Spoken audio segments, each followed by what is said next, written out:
ასაკრძალი პარტიების სიაში ფედერალისტების დამატებას უპასუხეს ადრესატებმაც, განცხადებების სხვა ოპოზიციურ პარტიებშიც გაკეთდა.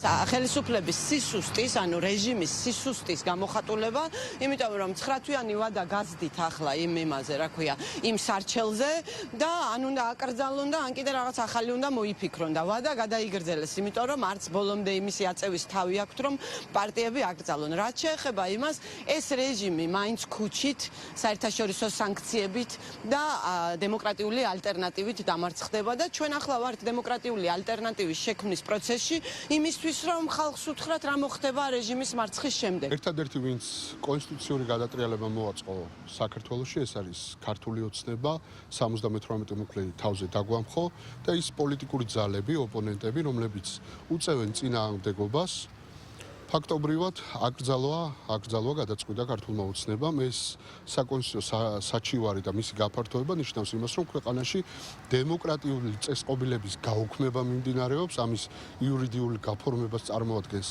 ეს განცხადება. პარტიების აკრძალვა არის ის საკითხი, რომელიც ძალიან მნიშვნელოვანი ეპიზოდი იქნება ქართული ოცნების პოლიტიკური და ისტორიული განაჩენისათვის.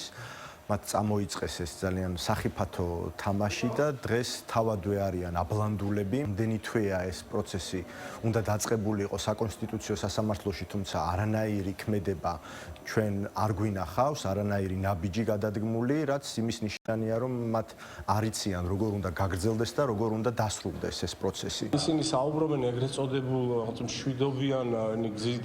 მშვიდობიანი რევოლუციების გზით ხელისუფლების შეცვლაზე, რითაც რეალურად ისინი შენიღბავენ მათ მიზანს, რაც იმაში მდგომარეობს, რომ რაღაცნაირად ესეთი რევოლუციური თუ არაკონსტიტუციური პროცესებით მოხდეს ხელისუფლების გამხობა და მათი ხელისუფლებაში მოსვლა. რა თქმა უნდა, ეს მისია მათთვის შეუსრულებელი იქნება, მაგრამ ეს არის ქმედებები და ეს ის შემთხვევა, რომელიც ჩვენ გვაიძულებს, რომ იმსჯელოთ სწორედ აი ასეთი პარტიების არაკონსტიტუციურად გამოცხადებაზე. ყველა ის პოლიტიკური პარტია, ვინც დაკავებულია იმით, რომ მოაწყოს სახელმწიფო გადატრიალებები, დაარღვიოს საქართველოს კონსტიტუცია, ემსახუროს სხვა ქვეყნის წარმომადგენლებს, ჩვეულებრივად ვიცით ხო ყველამ, რომ აგენტურა არის ასეულობით მილიონი ხარჯებოდა იმაში, რომ ეს დაჯგუფებები, მოღალატეები შექმნილიყო და ეს ხელწერა მხოლოდ საქართველოსთან